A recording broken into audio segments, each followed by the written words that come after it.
C'est l'une des plus grandes fuites de l'histoire du jeu vidéo. La fuite de cette semaine, c'est effectivement GTA 6 qui a été leaké. On parle de l'une des plus grosses franchises au monde. Fortunately, we didn't lose any customer information and any sensitive information. They got access to source code, which of course we don't like. Forcément, ça a fait beaucoup d'articles. Il y a notamment Samsung, Ubisoft, LG, Vodafone, plein d'autres. And a mysterious overseas hacking group targeting major tech companies. The FBI is now asking the public for help trying to track them down. Un groupe cybercriminel qui s'appelle Lapsus. Un enfant, c'est tout ce qu'il a fallu pour déclencher ce que vous venez de voir. Le 18 septembre 2022, des informations confidentielles concernant le jeu le plus attendu de toute la décennie ont été rendues publiques. Quelqu'un s'est infiltré dans l'une des boîtes les plus influentes de l'histoire du jeu vidéo. Et ça, ce n'est que l'ultime attaque qui couvre des dizaines d'autres attaques et des millions d'euros de détournés. Et ce qui choque le plus, c'est que le cerveau derrière toutes ces opérations n'est même pas majeur. Et pour lui, tout va changer le jour où la police va organiser un raid pour le capturer. Voici l'histoire de l'enfant qui a fait trembler les plus grandes entreprises du monde. L'enfant recherché par le FBI, l'enfant qui d'un clic de souris pouvait causer des millions de dollars de dégâts. L'enfant qui a été condamné pour ses crimes à passer sa vie entière en captivité. Voici l'histoire d'Erion Kurtai. Énormément d'informations à propos d'Erion Kurtai ont été effacées d'internet et les premières réelles traces de son existence sont trouvables ici, sur sa chaîne YouTube. On peut y trouver des vidéos datant de 2015. À l'époque, Erion n'a que 10 ans et semble innocemment filmer quelques scènes de son quotidien. Il s'amuse avec des amis, des membres de sa famille et il est visiblement passionné de moto.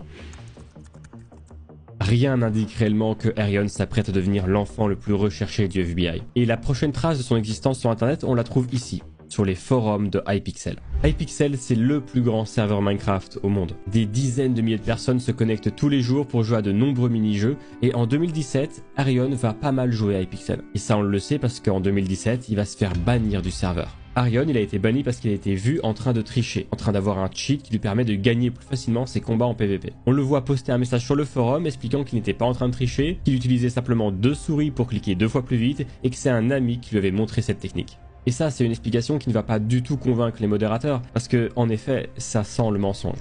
À l'époque, Erion n'a que 12 ans et commençait donc déjà à télécharger des logiciels de triche sur Minecraft. Et en vrai, ce sont des choses assez basiques, n'importe qui pourrait le faire, c'est rien d'impressionnant. Sauf que presque un an plus tard, en avril 2018, Erion va poster un message intriguant sur le forum. Bonjour, est-ce que Hypixel serait prêt à offrir une récompense à ceux qui trouvent des bugs dans leur système? C'est en effet quelque chose que beaucoup de boîtes font. Ils vont proposer des récompenses aux hackers qui trouvent des failles, comme ça les pousse à les dévoiler et pas à les utiliser. C'est quelque chose de assez basique et pourtant on va lui répondre que ça paraît très peu probable. Et donc il précise, au cas où c'était pas clair, qu'il parle pas de bugs qui affectent le gameplay, qui rendent le jeu moins chouette à jouer. Non, il parle bel et bien de bugs de sécurité. Des problèmes qui pourraient compromettre l'intégrité du serveur. Erion semble savoir quelque chose, il semble vouloir échanger son savoir contre une récompense. Du moins il semble s'intéresser suffisamment à l'informatique pour pouvoir trouver des problèmes, les dévoiler et les révéler au propriétaire si ce dernier le récompense. Mais ce jour-là on l'envoie balader. Vouloir faire le bien en trouvant des problèmes de sécurité et en les rapportant à la modération contre une rémunération. Faire le bien. C'est le seul poste qu'on aura d'Erion où il tente de faire le bien. Il semble énormément s'intéresser au hacking, à la cybersécurité et cet intérêt va très vite se confirmer quand le 15 septembre 2018, il va réussir à usurper l'identité d'un propriétaire de serveur Minecraft. Et il va en profiter pour détruire une partie des constructions qu'il y avait sur la map. Erion semble avoir fait un petit pas dans la cybersécurité. Mais au final, on n'en sait pas grand chose. Est-ce qu'il a juste trouvé les logs du compte sur un post-it? Est-ce qu'il a infiltré l'ordinateur d'un parfait inconnu en sachant précisément qui il était? Ou est-ce que c'est juste un bug? Erion aurait été pris dans un bug qui lui aurait permis pendant un court laps de temps de faire n'importe quoi sur un serveur. On ne sait pas ce qui s'est passé ce jour-là réellement. On sait juste que Erion en a profité pour détruire des constructions sur Minecraft. Quelque chose d'assez innocent en fait parce qu'au final les propriétaires ils avaient un backup de la map, ils avaient une sauvegarde. Donc rien n'a été réellement perdu. Donc là actuellement on ne sait pas si Erion c'est un génie de l'informatique qui a réussi à s'infiltrer sur un PC inconnu ou juste un enfant qui a trouvé les logs d'un compte Minecraft sur un post-it et qui a décidé de s'amuser avec. Mais les doutes vont très vite se dissiper parce que le prochain passage de Erion sur internet c'est ici. Ce que vous voyez là c'est le site internet de la NASA qui s'est fait hacker. Et devinez qui on retrouve dans la liste des hackers? Ok, là, c'est impressionnant. C'était le 25 décembre 2019. Pour Noël, un groupe de hackers avait réussi à s'infiltrer dans le système de la NASA pour simplement faire afficher cette page sur le site. Le chef de l'opération, il s'appelle Nullcoder et c'est lui qui va revendiquer l'attaque sur son Twitter. Le message est très clair. Pas de guerre entre hackers, ni de paix pour le système. Joyeux Noël. Aucun vol de données, aucune rançon demandée, juste une image pour flex auprès de ses amis, pour augmenter sa street cred, sa réputation dans le milieu du hacking.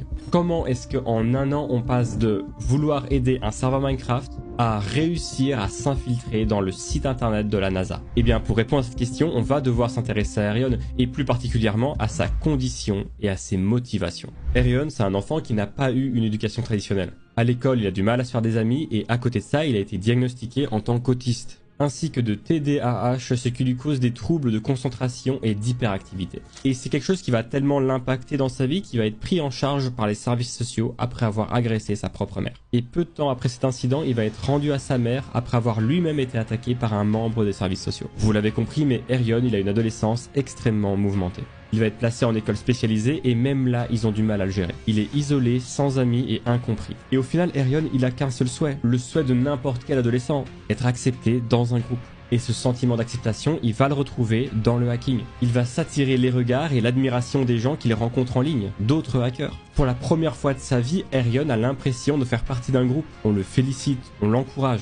Plus il hack, plus il se sent aimé. Et du coup, il va avoir qu'un seul but, augmenter sa réputation pour être admiré par un maximum de monde. Et c'est comme ça qu'à l'âge de 16 ans, en 2021, Arion va rejoindre un tout nouveau groupe de hackers bien plus expérimenté, Infinity Recursion. Le groupe Infinity Recursion, il est connu principalement pour une chose, vendre ses services de hack sur le site cracked.to. Cracked.to, c'est un forum où on y retrouve de tout. Des versions gratuites craquées de logiciels payants, des tutoriels, des outils pour la cybersécurité, et on y retrouve également des gens qui proposent leurs services contre une rémunération. Infinity Recursion, c'est un groupe de personnes qui hackent et vendent des adresses mail gouvernementales à des personnes voulant effectuer des EDR, des Emergency Data Requests. Une EDR, c'est quand un gouvernement ou une institution demande des informations confidentielles à une entreprise. Dans le cadre d'une enquête de police, par exemple, la police peut aller voir les entreprises et leur demander les conversations privées des suspects, les informations personnelles, etc., etc. Et cette demande-là, on appelle ça une EDR. Du coup, si vous souhaitez obtenir des informations confidentielles sur une personne précise, il vous suffit de payer Infinity Recursion entre 100 et 250 $ et ils pourront obtenir n'importe